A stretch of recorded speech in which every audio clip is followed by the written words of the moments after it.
For those of you who weren't here last month in our first installment, just a reminder that when we say Talmud, well, tonight anyway, when I say Talmud, I am referring to that body of literature in Jewish tradition that was fixed in writing around the year 500 or so. When we talk about Talmud, generally Talmud, which comes from the same root as to learn, limod, is a combination of Mishnah and Gemara in technical Hebrew language. Mishnah is the first collection, and then the Gemara is the commentaries on the Mishnah. And together they make the Talmud, and if you were here, like in my library at home, and if I pointed out the Talmud, there would be 20 volumes of Talmud. 20 volumes of Talmud, because the Talmud is, as is typical for Jews, and not just Jews, but certainly of Jews, it's all about arguing and discussion and conversation, and somebody saying, I think this, and somebody saying, well, but how about that? Or maybe it's this, or maybe it should be this. Or what do you mean it's that? I think it should be this. And of course, what distinguished Jewish tradition from many other religious traditions was the fact that Talmud kept it all. That is, kept the majority opinion and the minority opinion together. And as I'm sure I mentioned last month, one of the most famous ongoing disputes in the Talmud is a series of disputations, a series of comments and arguments between the school of Hillel and the school of Shammai. In the Talmud, it's called the house Beit Hillel and Beit Shammai, the house of Hillel and the house of Shammai. And they would argue about everything. Next month, this session is going to be during Hanukkah, and so we're going to talk about what the Talmud has to say about Hanukkah and some of the arguments and discussions about that. So I'm not going to talk about that tonight. But in any event, it doesn't matter. Whenever the Hillel and Shammai had a disagreement in the Talmud, some of you know, Hillel always won, like always. Always won. There's always this conversation, always this, not because Shammai had bad things to say, because the rabbis favored Hillel, and Hillel always won. What I always loved about the rabbinic commentaries about the disputation between Hillel and Shammai, particularly in the environment, the political environment in which we live, although thankfully that seems to be shifting slightly, but in the political environment in which we live, what the rabbis said about why Hillel was the winner, Hillel's school of thought, and not Shammai's school of thought, was because when Hillel would give their arguments, they would quote Shammai first, and then they would give their disputation. It was this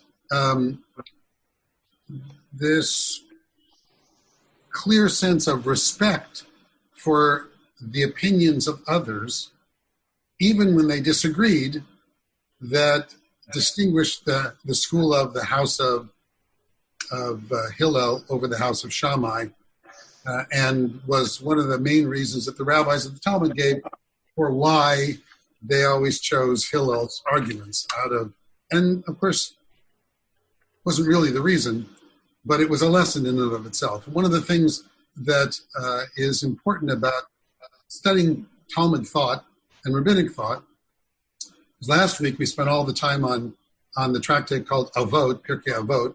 Avot literally means both fathers and ancestors, because Hebrew is a very gender-specific language.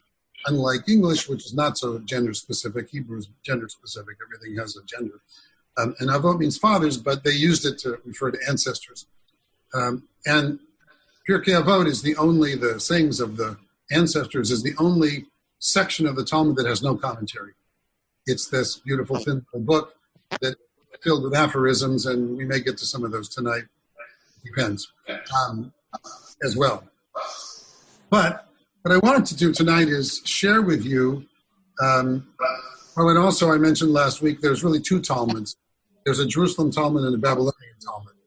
They developed separately because of the exile of the Babylonian school became the dominant school, became the much more authoritative school. It is a larger Talmud, frankly. It's much bigger. So for those who study, when they speak of Talmud, usually they're talking about what's called in Hebrew the Talmud Bavli, the Babylonian Talmud. So tonight I'm going to share with you some thought. And Bert, I don't want to share this. That is, I don't want to put it on the screen because to me, it irritates me seeing just text and not the people because I much prefer seeing people. But if they want to reference this later, what should I tell them? They want to find this. It'll be on our podcast site and they can download it. Okay. So, because I sent it to Bert, it'll be on the podcast site after the class, and you can go there and you can download it. If you don't know how to do that, send me an email and I'll send it to you. Okay, so a couple of interesting Talmud texts. Alan? Tom? Yeah, that's why we mute. So this is from the Talmud called Brachot, which means blessings. And I have it in front of me. I'm going to read it to you in my mellifluous voice. It was taught on that day, they dismissed the doorkeeper and gave permission for students to enter. I'll explain all this in a minute. For Rabban Gamliel used to announce, Rabban Gamliel was the head of the academy, any student whose inside is not like his outside should not enter the house of study. That day they added seats. Okay, so whoever I'm hearing, now I see why we mute everybody, right? All right, anyway. That day they added seats. Rabbi Yochanan said, there is a disagreement between Abba Yosef ben Dostai and the rabbis. One said they added 400 seats, and the other said they added 700 seats. I know you have no idea what I'm talking about, but you will. Rabban Gamliel became upset and said, perhaps, God forbid, I have withheld Torah from Israel. He was seized that night by a dream in which he saw white jugs filled with ashes, that it was not so. That was only to appease him. That's the whole section from the Talmud. Is that confusing enough? Yes. Perfect. This is what Talmud's about. When you study Talmud, as I did some in rabbinic school and some after, you study Talmud, you usually find yourself doing this. What the heck are they talking about? Because they tend to speak in shorthand, like as if you know what the hell they're talking about when you don't, because they knew what they were talking about. So they're talking like in code language to each other, which makes studying the Talmud that much more fun and challenging when you don't know what they're talking about. You need commentary on the side to tell you, what it's all about. And in fact, when you look at a page of Talmud, you see a text, you see usually Mishnah, then you see commentary, and then all along the outside, you see all these other commentaries over the centuries of people saying, this is what they meant, this is what they said, this is the context. So I'll tell you what this means, because I always found it fascinating. It was taught on that day. Your first question should be, what day was that day? What were they talking about on that day? And the answer is, that day refers to the day in which there was a rebellion in the Rabbinic Academy. The rebellion was they overthrew the head of the academy and installed a new head of the academy. The head of the academy was a rabbi named Gamliel, Rabban Gamliel. That's another way of saying rabbi. He was the head of the Beit Midrash, which is the academy of study in Yavne. Anybody know what Yavne is? Yavne is that cute little town in the north of Israel that saved the Jewish people. When the Romans were about to capture Jerusalem, many of you know this, I actually mentioned it last month, when the Romans were about to capture Jerusalem and take everybody into captivity and destroy the Jewish people, essentially, in Israel, Rabbi Yochanan ben Zakkai escaped out of Jerusalem in a coffin, went to Vespasian, who was the general at the time, and made a deal and said, we will surrender if you will give me this little town of Yavne and leave me alone and let me establish a school there. That's all we ask. Vespasian said, fine. Sounds like a good deal to me. I don't care about this little town. And the rabbi went off with some of his students to this little town of Yavne, and the Romans took over Jerusalem, sacked Jerusalem, sent people into exile, except for in Yavne, they created this Beit Midrash, this house of study. It became the intellectual center of Jewish life, out of which grew synagogues, the entire Talmud, and the entire future of the Jewish people, intellectually, morally, ritually, and this is the reason we're here today. And we didn't just disappear after the Romans conquered Israel, because of this little town called Yavne. So in this little town called Yavne, where they established this preeminent academy of study, Rabbi Gamliel, at this particular time that the Talmud was written, was the head of the academy. Well, he was known to be not the most lighthearted of men. He was known to be not the most flexible of teachers. He was, in fact, known to be rather stringent and rather, I don't know, how would you put it? He only wanted to teach those who could pass every test to get into the academy, basically. And so in this text it says, that day meaning the day that the students all rebelled, literally. The students of the academy had a revolution, and they overthrew Gamliel, and they put in his place Elazar ben Azariah, a younger teacher, who was also brilliant. He was in the Talmud. When you read, Elazar ben Azariah was one of the most brilliant. But he was a younger, the upstart, had a totally different attitude. His attitude was, why are we hiding this wisdom from people? Let anybody who wants to study come study. And so the students overthrew Gamliel on that day, and they, as it says in this text I read you, which you couldn't understand, on that day they dismissed the doorkeeper. Who's the doorkeeper? Gamliel, because he didn't want just anybody, all the riffraff to show up, put a guard at the door of the house of study, and he said, don't let anybody in unless I say it's okay, essentially.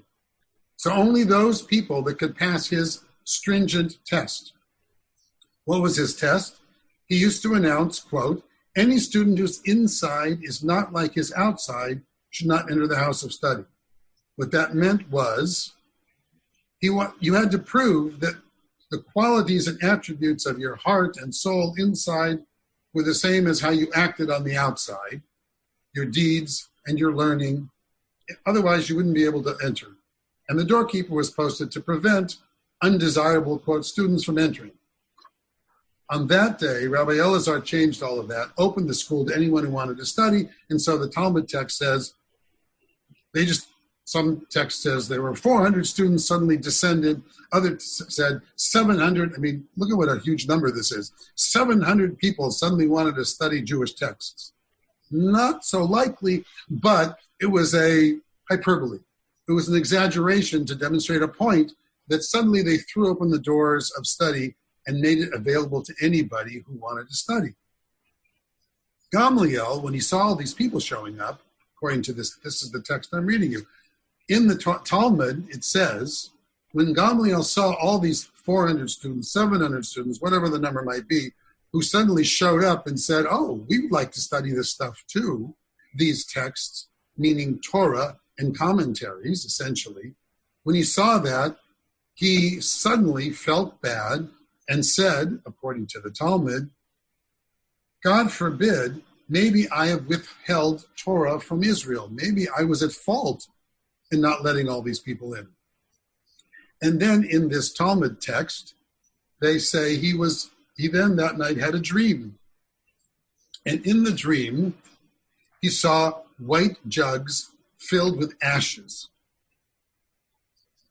I know you have no idea what that symbolized, but for the rabbis of the Talmud, it symbolized perhaps that all these students that just descended were, as Gamliel had imagined, really worthless, like ashes in a jug.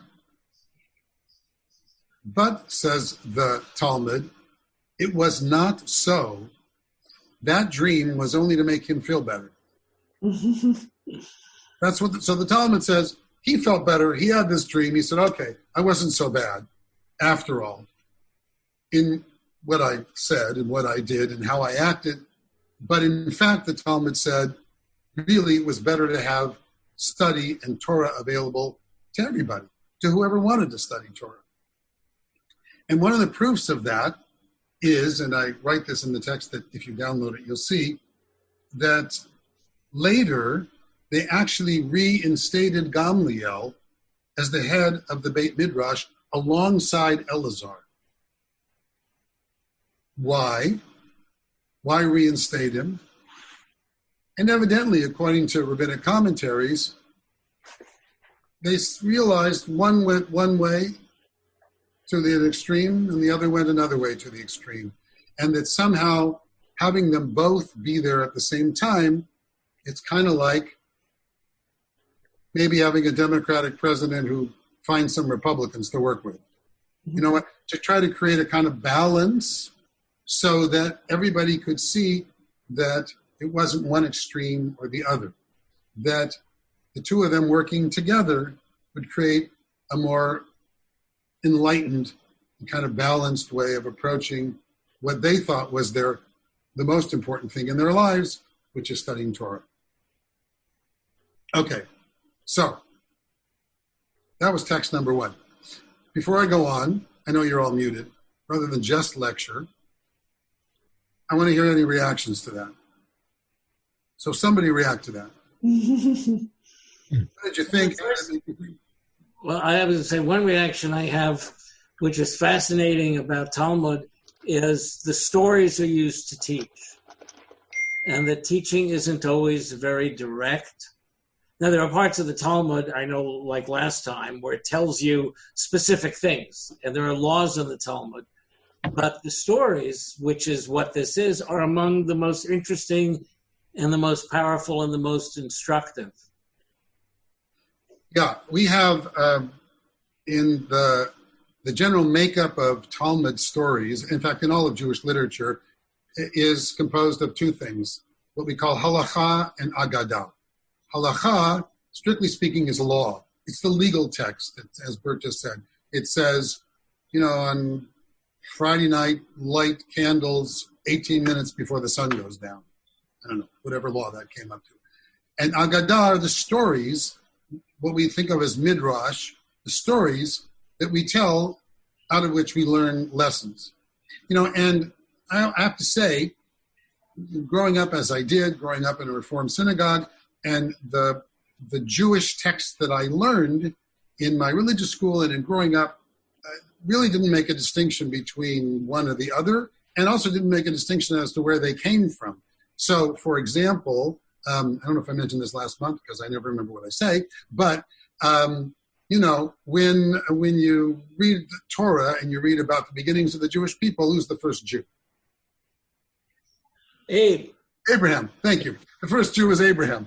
Abraham and Sarah, right, are the first Jews. And from all of them, we have Abraham, Isaac, and Jacob. We have Sarah, Rebecca, Rachel, and Leah. Interestingly enough, by the way, and speaking of Rabbi Jonathan Sachs that I mentioned earlier, something I read from Jonathan Sachs, which intrigued me this last week. He was doing a commentary about Toldot, which was last week's Torah portion, which was all about, well, it really wasn't about Isaac, but it begins, Ela Toldot Yitzchak, these are the generations of Isaac, and then it really talks about Jacob and Esau. But, and he pointed out some interesting things about Isaac, the Isaac as in Abraham, Isaac, and Jacob, that make Isaac unique from from the other patriarchs, Abraham and Jacob, which I really found fascinating. This is an aside. The aside is one of the things that made Isaac different from either Abraham or Jacob was that Isaac was the only one of the three who never left Israel. he spent his whole life in Israel. Abraham left, went to Egypt. Jacob certainly left, ended up dying in Egypt. Isaac was the only one who stayed there. Isaac, who married Rebekah, is the only one who says he was in love with Rebekah. It was the only and the first real, well, not the only, because Jacob loved Rachel, but Isaac was the first love story of the Torah. Clearly, he had a love relationship with his wife. That's one of the other things that was fascinating about Isaac. And what else? How many wives did Abraham have? A little pop quiz. How many wives did Abraham have? He had Sarah. 2. And Hagar. Well, he had Sarah. He had Hagar as a kind of wife. And he had, then after Sarah died, he took another wife, Keturah. And he had 4 kids with her as well. If you read, we'll talk about it, but he had a bunch of wives. Jacob had a bunch of wives, right? Jacob had Rachel. Jacob had Leah. Jacob had Zilpah. Jacob had Bilhah. Each of them gave their handmaiden to Jacob. So he had a bunch of wives from which he had 12 sons and a daughter and whatever. Isaac had one wife, Rebekah. They were the only of the patriarchs, one wife, Rebekah. Unique, quiet, kind of a different kind of life. In any event, the reason I started talking about that had nothing to do with Isaac, but in honoring Rabbi Jonathan Sachs, I thought I'd share a couple of his thoughts, which I love. But she wouldn't let him have any other wives. Well, she was close, yes. She was that's what Carol said. Rivka was quite a woman. Right. That's right. You know, and it specifically says, since my mother's on the call, specifically says that when Isaac met Rebekah, he fell in love with her as she took the place of his mother. And because his mother had died and he was grieving for his mother, and then they found Rebekah and he was in love and his life went on and he was fine then. And he felt fulfilled because he had this wife, Rebekah. But when I was growing up, what I was about to say, so I will never get to the avot, but what I was about to say was that I remembered learning the story about Abraham and the idols. You've probably all heard the story of Abraham and the idols, that Abraham's father, Terah, was an idol maker, right? Did I tell you this last month? I can't remember.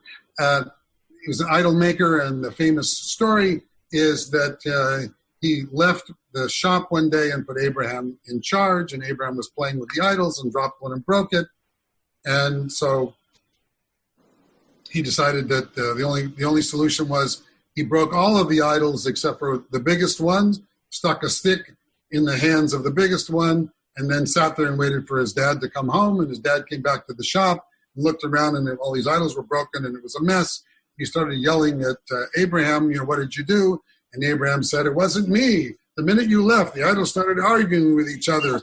And the biggest one, beat up all the other ones, and, that's what happened, and this is what happened. And his father goes, and slaps him across the face and says, what are you talking about? I just made all these things. They can't do anything. Goes, aha, light bulb goes up. Then why are they worshiping? Why are you selling idols for people to worship if they can't really do anything and they're just made out of clay? That's a midrash. That's where I went to that, as opposed to halacha. That's agadah. That's the story. When I was growing up, I thought that was Torah, because what did I know? It's not Torah. It's a midrash.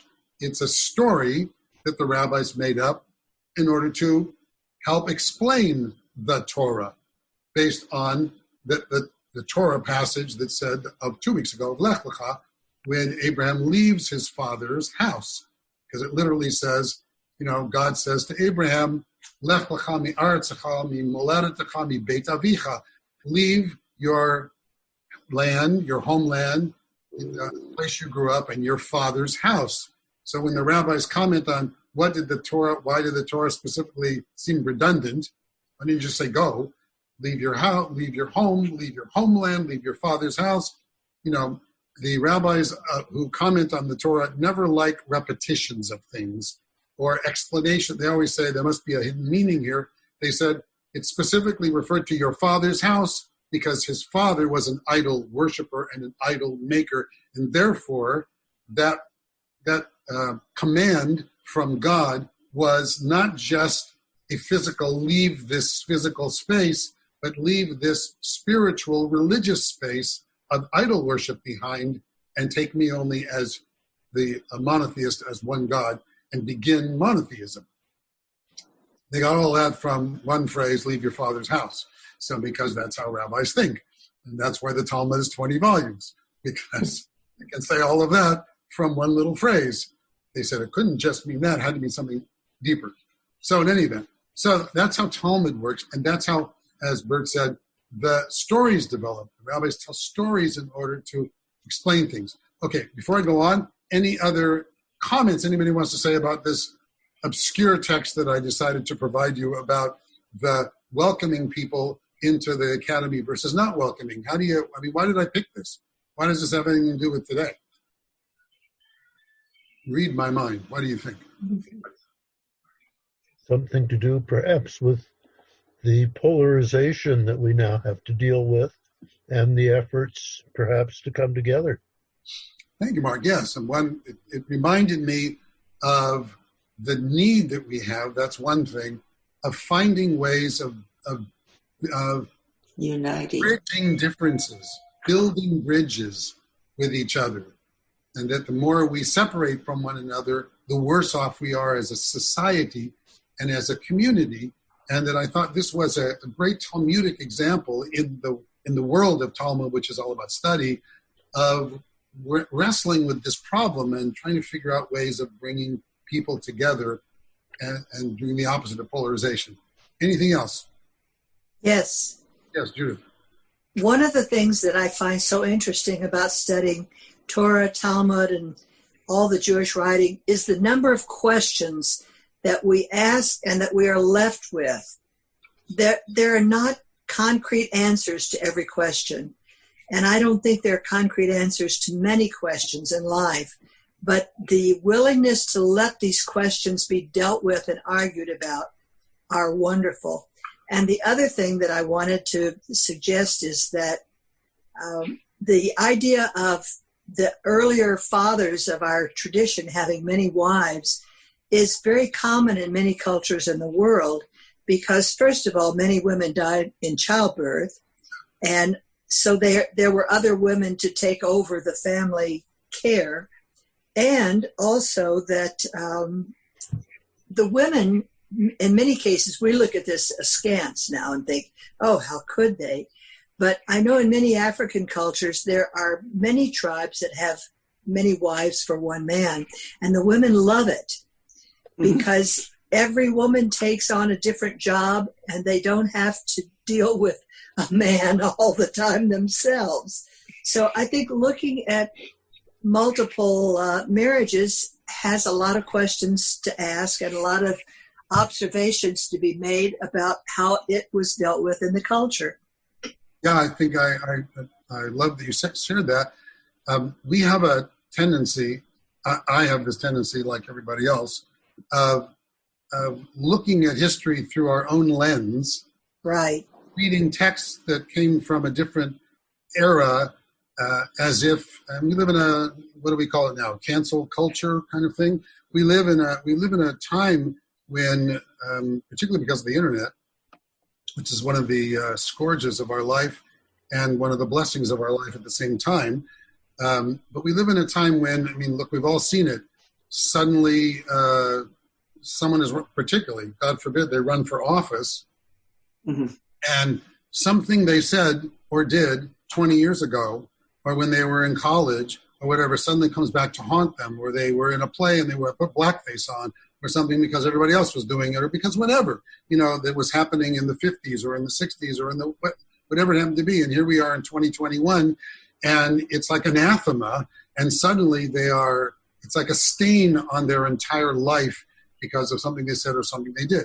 Obviously, there are times when, in fact, it is revealing of someone's character, things that they did in the past. That's also true. but we tend to look at things through with the measures of today, that without taking in a broad kind of perspective of the timing of when people acted and when they said certain things, particularly in language. I mean, our language has changed and evolved and developed. And after all, I'll say this over and over again, we Reconstructionists say Judaism is the evolving religious civilization of the Jewish people. That was Mordecai Kaplan's great innovative definition of Judaism, the evolving religious civilization of the Jewish people. And if we take that seriously, the first word is evolving. And if you recognize that we are evolving, then you have to make accommodation for the evolution and for the fact that we came from somewhere, and often we came from somewhere that in its own era had the best intentions, even if it wasn't up to the same qualifications or standards or however that we have today. And it's a challenge, and it's an art. I haven't mastered it myself, I know. And I think as a society, we certainly haven't mastered the right balance of how to judge how we acted in the past with how we expect people to behave today, to give them a break sometime and say, well, I understand that, and figure out in which circumstances we say, I understand that in the context of its time, and in which circumstances we say, that's a revolution of someone's character. You know what I mean? And I mean, I don't have the magic answer to that, but I think it's an art and it's kind of a dance that we wrestle with today, certainly in the political world, but in the social world as well. And I know as a parent, one of the greatest challenges of parents today is getting their kids to take the reality of the internet seriously and the lifelong nature of anything they post on the internet, right? All the different, variations and ways, the TikToks and everything, whatever else that they're doing, that can come back to haunt them later in a million different in ways that we have no way of even knowing yet, because we haven't got there yet.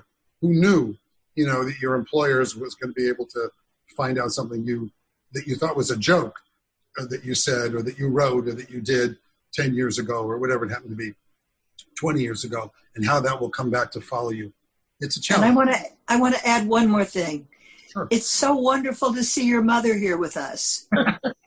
Thank you. It's wonderful for me to see my mother here too.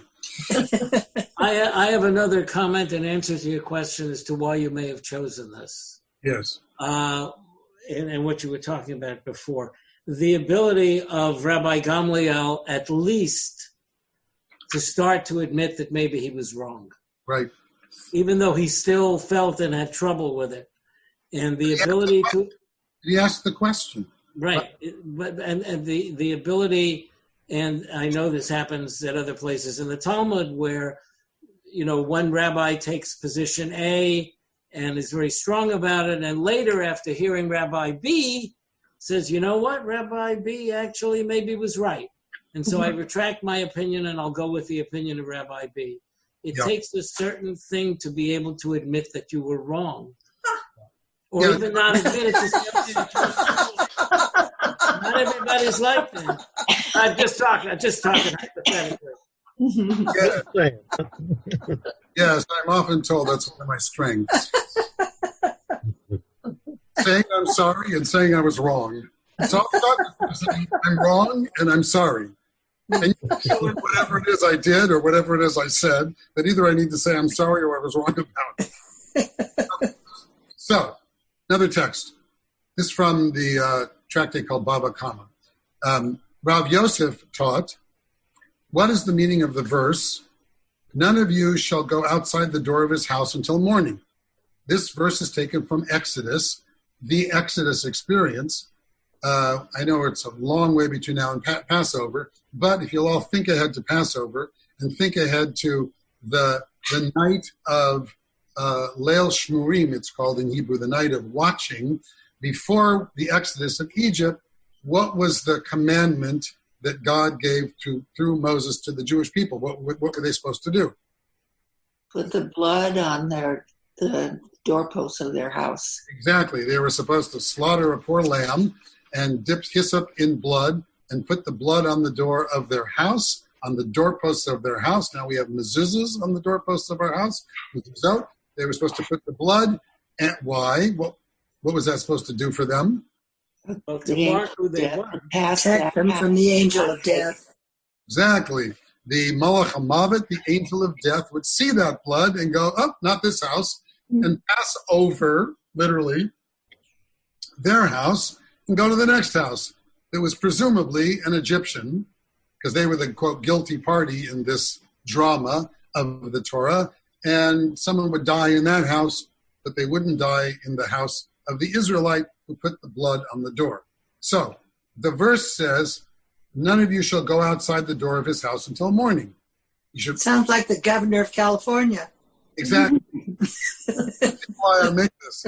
So here we are, about to have an even greater lockdown this week. We are commanded for our health, for our safety, literally for our lives, to put the blood on the doorposts of our house and then not to go outside of your house until morning, says the Exodus text. But in the Talmud, Rav Yosef taught, what is the meaning of this verse? And this is what his answer was. Once permission has been given to the destroyer, it does not differentiate between the righteous and the wicked. Moreover, it begins with the righteous. And then he has a quote from the prophet Ezekiel that says, I will wipe out from you both the righteous and the wicked, as a proof text. I'll get to that. That's the whole text.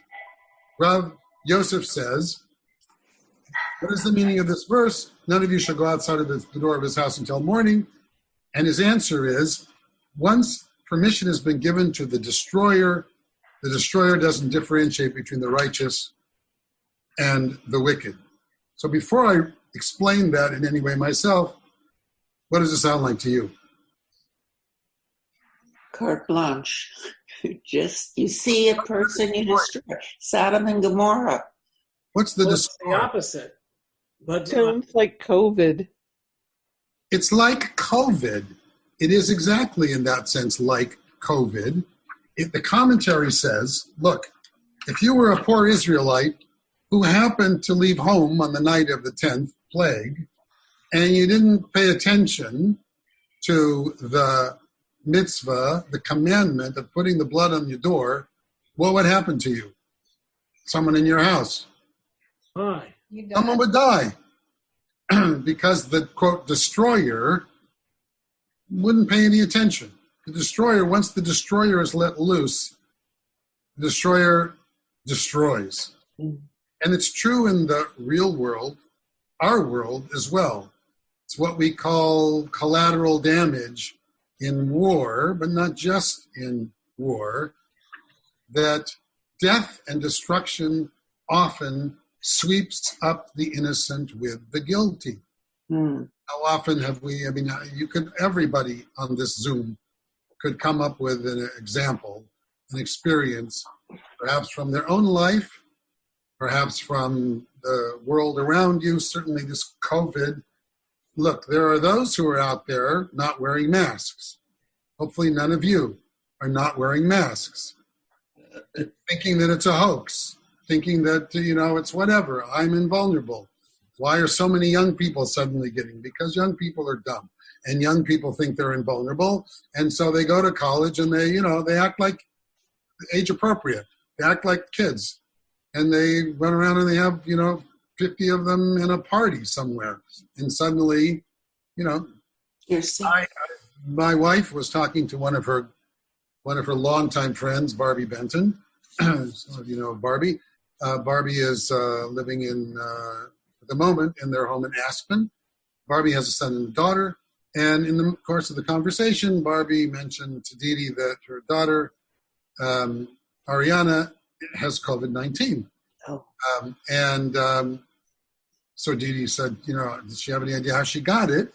And of course, Barbie said, yeah, she knows exactly how she got it.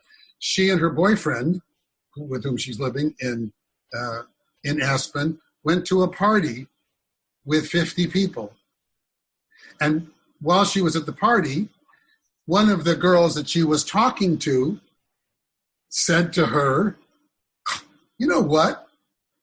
I was with this other group the other day, and this guy tells me he tested positive for COVID-19.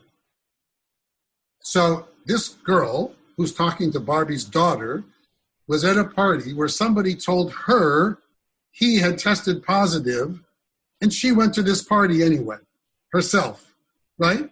Without knowing whether she had the disease or not. And guess what? All 50 people in that party came down with COVID-19.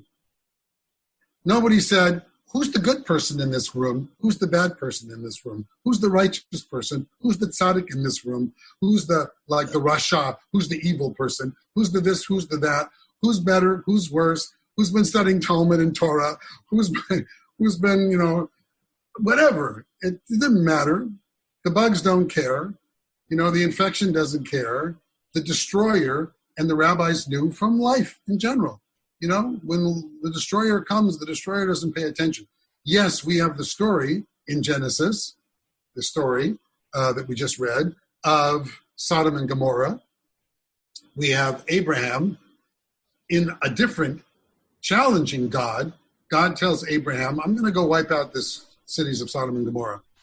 And Abraham challenges God. One of Abraham's great qualities, according to the rabbis, is that he, unlike Noah, and you read that in my own commentaries, when God says to Noah, I'm going to wipe out the whole world, but I'm picking you, build an ark, and I'll save your family. Noah says, how big, how tall, how many wood, what should I do? And he goes, that doesn't say a word. Abraham, when God says, I'm going to wipe out Sodom and Gomorrah, says, wait a minute. Abraham stands up to God and says, in one of the more famous phrases of the Torah, Hashofet kol haaretz lo yaseh mishpat, shouldn't the judge of all the earth also act justly? You, God, you pass yourself off as a judge of judging others? Well, wait a minute. I'm going to judge you. You mean you're going to wipe out the whole city? You're going to wipe out the innocent with the guilty?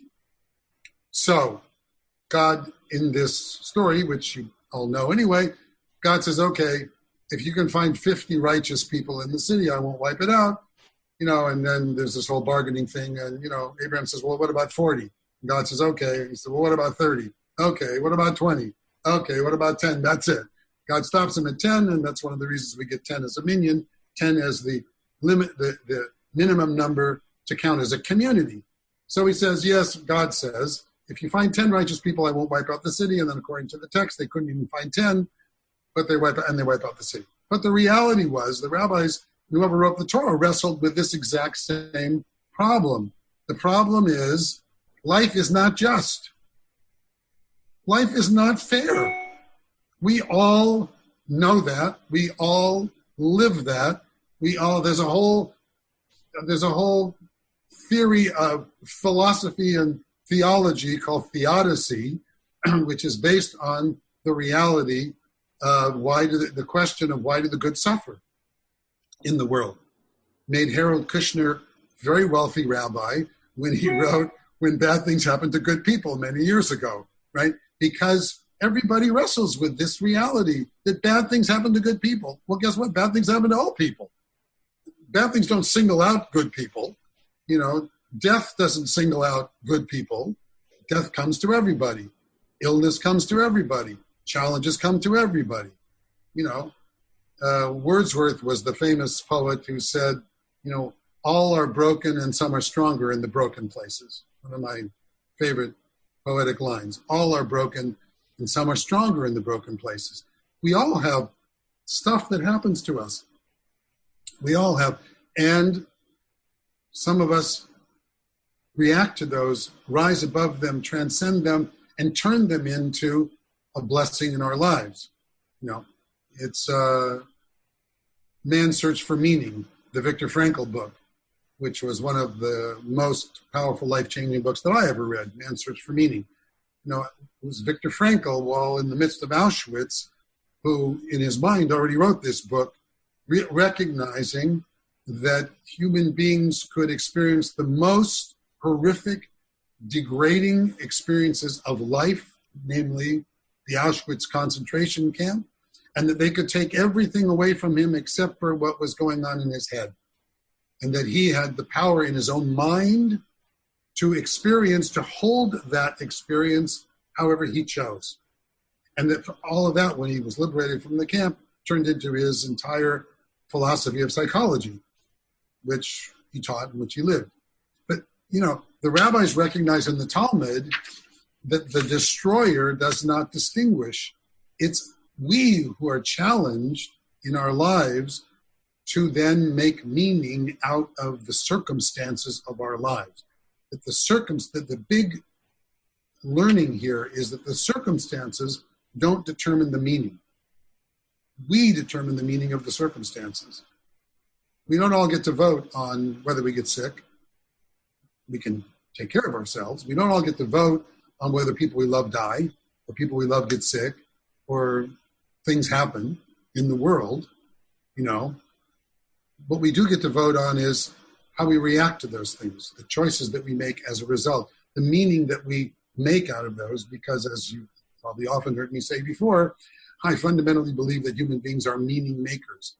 That is what distinguishes us from the other animals of the world, is that we take our experiences, we don't react merely by instinct. In fact, we often react contrary to our instinct. That's what makes us human. We are able to have an experience, to have our instinct, and then to hold it at arm's length, literally, and go, well, how do I want to experience this? What do I want this to mean to me in my life? And we go one way or another with it. So, what do you think?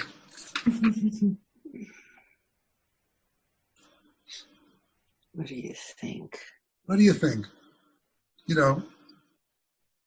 Living in this gotcha culture of the internet, living in this time of our pandemic, of the wisdom of at least 1,500 years ago, the rabbis recognizing and saying once the destroyer gets permission to destroy, doesn't distinguish between the righteous and the wicked. Don't play in traffic. Yeah, don't close your eyes and think, well, I'm a good person, nothing's going to happen to me. Right. Yeah, you have to take care of yourself.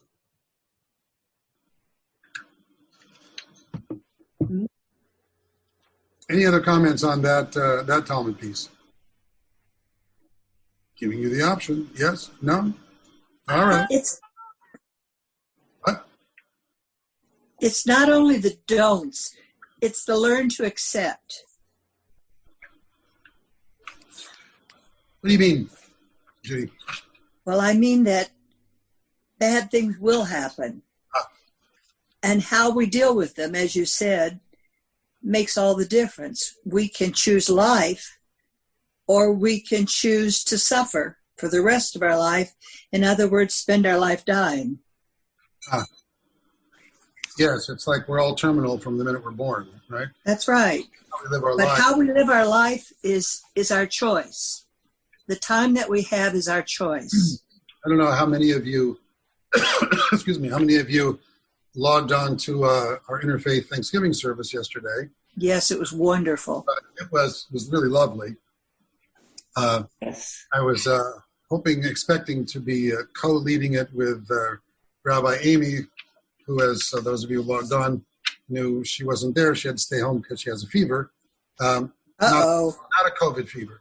She has a fever. Doing better? She's feeling better today. She had a fever because it was her reaction to the shingles vaccine that she got a shot from the day before. And many people have said to me that that's how their bodies reacted when they got the shingles shot. They got fevers and they felt lousy for a day or two. And unfortunately, that happened to Amy. And out of an abundance of caution, as we like to say, she decided she better stay home. Plus, she felt miserable, so I did it all myself. But last night, since I suddenly had to be speaking instead of her, one of the things that I mentioned was one of my favorite passages from the Torah, which is that passage from Deuteronomy that says, "I set before you today good and evil, blessing and curse, life and death. Therefore, choose life." Choose life.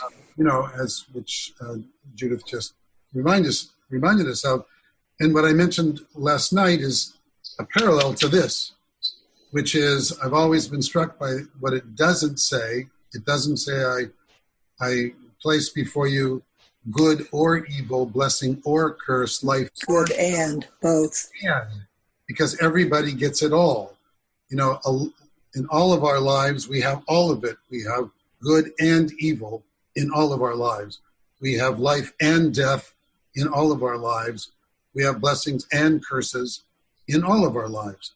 And our challenge, our ongoing spiritual challenge, always throughout our lives, is figuring out which is which, you know, and is taking the things that appear at first to look like curses and figuring out how we can turn them into the blessings of our life, how we can hold them in a way that allows us to experience the blessing part of it, what people often call the silver linings of the dark clouds of our lives, because we find them. That's the meaning-making part of human beings that I referenced before. And people have talked about this pandemic time that we're living in and some of the blessings that have come out of the stay-at-homeness, differing deeper relationships with the people that they're staying at home with for some. The ability to do what we're doing right now and interact with people literally all over the world. I don't know where all of you are who are logging in, but I'm in Pacific Palisades, but you may not all be in Pacific Palisades. You could be anywhere in the world.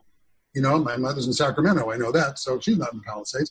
You know, we have people, when we have Torah study, logging in literally from Israel and literally from Turkey and from all over the world. And as Bert said at the beginning of this, we had people even that logged on to the podcast, I guess, that listened from all over the world, including Egypt. You know, and that's part of the miracle of the modern world, the miracle of Zoom, the miracle of our ability to transcend our physicality, our physical space that we never used to be able to do. And yet, the Talmud and the Torah are still relevant. And I'd say they're even more relevant because of it. Nothing changes. Yes. That's the point. Thank you, Laurie. So you mentioned Lord Jonathan Sacks, and I think he is the one who said this, that we are time sculptors, that our lives, what is our life? It is how we sculpt the time that we have. And the question is, what kind of sculpture do we make? Beautiful. Yeah, I thought it was. It's lovely. Reminds me of that famous story of Michelangelo schlepping a big, huge hunk of rock into the middle of the town square and people saying, "What is that?" And he said, "There's an angel in there trying to get out." I should be a rabbi. I have all these good stuff. Anyway, so final section from the Talmud for today, from a different tractate called Menachot. It was taught, one of my favorites, Rabbi Meir used to say, a person is obligated to say 100 blessings each day. You may have heard me say this. Actually, I said it yesterday, I think, last night. Yes, you did. About as part of I was preparing for today, and I remembered that section. You're supposed to say 100 blessings a day. That should keep you all busy enough that you stay out of trouble. Keep that out as your blessing treasure hunt every day, 100 blessings, and you'll stay out of trouble. Anyway, in the Talmud, Rabbi Meir used to say a person is obligated to say 100 blessings each day as it is written, and then he quotes from Deuteronomy, "And now, Israel, what does Adonai your God require of you?" That's his proof. What does Adonai require of you that you're supposed to say 100 blessings a day? You would have, if you don't know Hebrew, you would have no way of having any idea what is he talking about, because it's really a play on words for him in the Hebrew. How does he get 100 blessings out of that Deuteronomy verse? It's simple. He reads the Hebrew word what, ma, what does Adonai, what does and he reads it instead as Meya, same letters, Meya, which means 100 in Hebrew. So he doesn't really say, Ma, what does God require of you? It says, Meya, God requires of you 100. 100 what? 100 blessings. The idea is to see the world through eyes that express gratitude for every blessing you experience from the moment you rise to the time you retire at night. It's like, I love this one, the famous Hasidic story of the rabbi who received the gift of a flask of spring water from one of his students. He tasted the water and he said to his student, "Thank you for this delicious, sweet, sweet spring water." And the student smiled at his teacher's gratitude and he left with a spring in his step, pun intended. Okay, later, the rabbi's assistant took a sip of the water and immediately spit it out with a grimace and asked the rabbi, "How could you say this water was sweet when it's so bitter?" And the rabbi smiled, as only wise rabbis can say. And the rabbi said, "You only tasted the water, I tasted the gift." So, 100 blessings, finding blessings in the curse even of the bitter water. And by the way, the Deuteronomy verse goes on to say what God does require of you, which is to walk in God's ways, to love God with all your heart and with all your soul, to keep God's mitzvot for your good, that if you do what God wants you to do, it'll be for your good. It's this idea that gratitude, having an attitude of gratitude, is the best lenses through which to see the world. That if you search for the blessings in life, guess what? You will find them. If you look for them, you will find them. You all know people who, the half-empty people of the world in the glasses, that no matter what, it's the bitterness of life, that no matter what you give them, it's not enough. It's kind of like, not to say that my daughter is this way at all, because she's not, but one of the things that I remember about Gable when she was a kid was, we would say, "Gable, I have this cupcake. Do you want one?"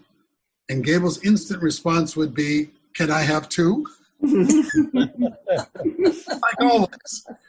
Like this, "Can I have two?" It was an instant negotiator. "Can I have two?" It's like, asking for more. So, life is a challenge. It's this challenge to find the blessings every day in everything, particularly now. Look, we're living in a COVID time, and if there is one thing that is, I think, personally, the most destructive part of this pandemic we're living in, frankly, to me, it is that niggling sense in the back of your head that every single human being you see is a potential life threat. Go outside of your home, if you're walking down the street, if you go to a grocery store, if you go anywhere, somehow this message is sitting just, for some not so under the surface, but for everybody at least under the surface, that every single person you see is a potential life threat. What is that doing to our sense of community? What is that doing to our sense of belonging? What is that doing to the generosity of our spirit, of our hearts? What is that doing to how we see other human beings, how we can embrace the rest of humanity when everybody is a potential life threat?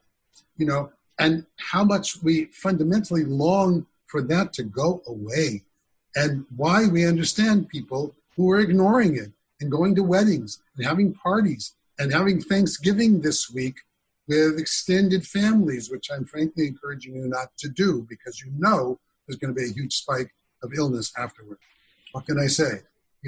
It's the right thing to do. Follow the CDC guidelines. Please, everybody, keep yourself safe.